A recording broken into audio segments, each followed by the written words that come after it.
Hi guys! Magluto tayo ng creamy and cheesy carbonara. Ayan. So, may paganito na nga sila sulit pack. Si Fiesta. Nasa 1.4 kilograms na yan. So, meron siyang pasta. May kasama na ring sauce. So, kulang yan. So, dadagdagan natin ng 2 cream. Charis, hindi ako naghiwa niyan. So, meron tayong bawang, sibuyas, at itong bacon. Ihahalo natin niyang 1 kilong bacon. Yan, anahin natin ang butter. Yan. Tapos, nilagyan ko pala yan ng konting mantika, yung ating kaserola, para hindi masunog yung butter. So, unahin natin yung bawang kasi yung bawang and butter pag ginisa ng sabay, mas sumasarap. Yan. So, next natin yung sibuyas. Yan. Tapos, sunod naman natin dyan. Ay, syempre, halo-haloin muna natin. Lulutuin natin yung bawang tsaka sibuyas sa butter. Ayan. Natunaw na yung butter. Sinabay ko na pala yan para hindi masunog yung butter. So, habang niluluto ko yan, i-cut natin tong bacon. Yan. Into strips. Yan. Maliliit lang. Sabay-sabay na kung ano yung kaya ng kutsilyo mo.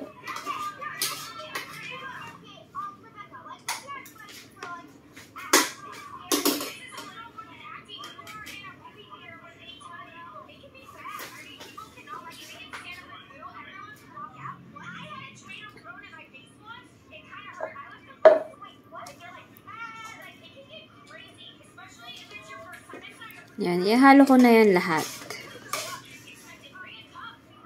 1 kilo para mas masarap, diba? So, takpan muna natin para maluto yung bacon. Tapos, sabay na rin natin niluluto yung pasta. So, pakulong tubig, konting mantika, tapos nilagyan ko na rin pala yan ng konting asin. So, ayan, lagay mo na yung buong pasta dyan. Meron din palang tira akong pasta, nilagay ko na lahat. So, nadagdagan yung pasta natin. Bukas mo na lang. So, lulubog mo lang yung pasta. Yan. Tapos, takpan natin ulit para balikan natin siya according dun sa instruction sa packaging niya. Ayan, stir mo din yun occasionally para hindi magdikit-dikit. So, meanwhile, itong ating ginigisang sauce, lalagyan natin ng mushroom. Ayan. So, ito lang yung available natin na mushroom. So, instant na yan. Pwedeng ihalo. Pwede yung damihan ng mushroom or mas madaming bacon. Okay lang. So, dyan, isa lang nilagay ko. 1 can. Tapos, nilagyan ko pa pala yan ng 1 pouch kasi nabitin. Yan. So, halo-haluin mo lang yan hanggang sa maluto ng konti yung mushroom. Huwag mo masyadong lutuin yung bacon para hindi siya matitigas. Tapos, ayan, stir occasionally yung ating pasta. So, sabay mo na siyang lulutuin pag 2 naman yung stove mo para hindi sayang yung oras. So, ilalagay na natin yung ready-made na sauce na kasama nung pasta dun sa 1 pack. Tapos, ayan, ito namang cream na to. 2 yan kasi nabili ko yan ng buy one take one. So, ibuhos na natin yung cream. Nakatipid tayo dyan. Masarap ito. Buti nga gumawa na sila ng ganito sa 1 sulit pack, diba? Madalas kasi so, yung 2 Nestle cream na rin. Ayan, ihalo mo na. Tapos, mas masarap talaga ang bacon sa carbonara. Pero yung iba, mas prefer nila yung ham o kaya tuna, ganyan. So, para sa akin, nakatry na rin ako ng ganon. Mas gusto ko yung bacon. Ayan. Kayo ba, mas masarap, anong mas masarap nyong toppings sa inyong bacon? So, nilagyan ko na rin pala yan ng salt and pepper para lumasa. Ayan. Comment lang kayo kung ano yung recipe nyo din na pwede nating itry or na-try nyo na.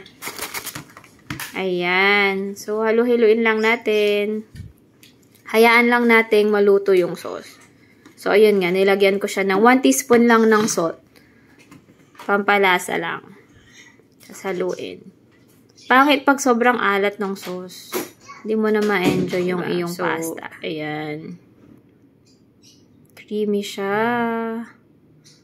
Ito, meron akong available na grated parmesan. Binose ko na pala yung tira. Tira na lang yan. So, inubos ko na lahat dyan at hinalo na dun sa mixture or dun sa sauce. Ayan. Isa din yan nagpapasarap ng ating mga pasta kung meron tayong available parmesan. Kung wala naman, kahit anong cheese meron kayo. So, yan. Check natin yung pasta kung luto na. So, hinati ko lang. Mas madali siyang makati. Tapos, tinikman ko din para sure. So, pinatay ko na yung apoy niyan. Tapos, binalawan ko na agad-agad para huminto na yung kanyang cooking process. So, diretso lang yan sa water, running water.